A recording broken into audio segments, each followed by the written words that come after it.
Some of the most prominent societal pressures that I've experienced in my life is the idea that you have to have a certain body image, especially growing up. That was really prominent.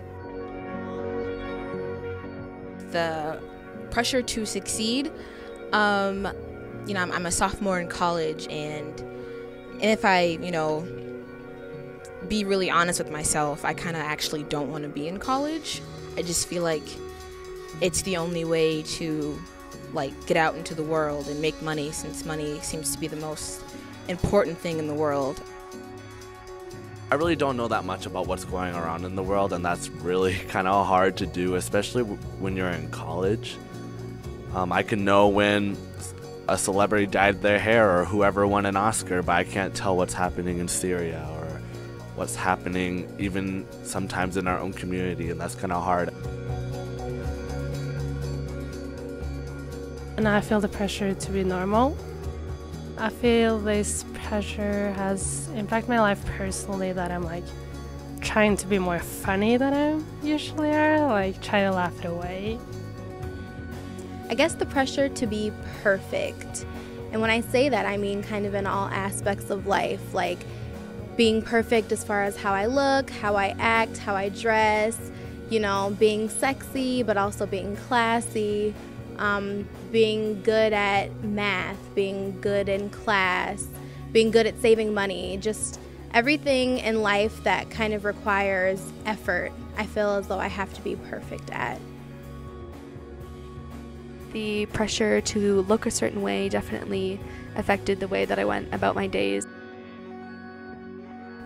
I believe some societal pressures that are prominent in my life have more to do with education, and how education in turn goes into the idea of survival. The presence of these pressures has kind of made me insecure. I feel like no matter what I do, it's kind of just not good enough. And at times I'm always questioning should I do this way? Should I do it that way? How do I look? Kind of just overthinking.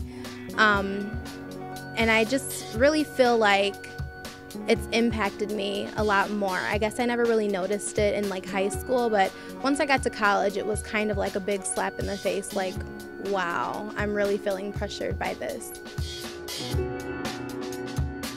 We are the ones that give these pressures and expectations their power in our lives.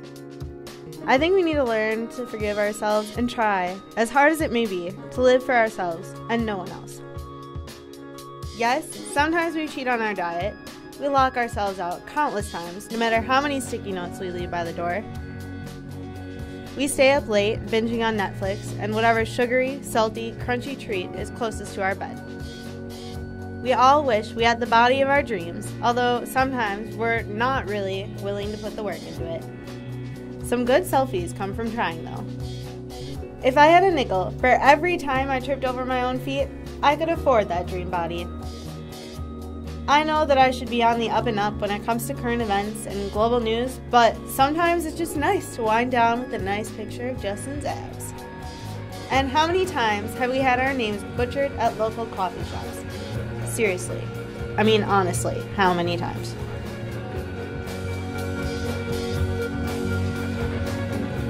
Our deepest fear is not that we are inadequate. Our deepest fear is that we are powerful beyond measure.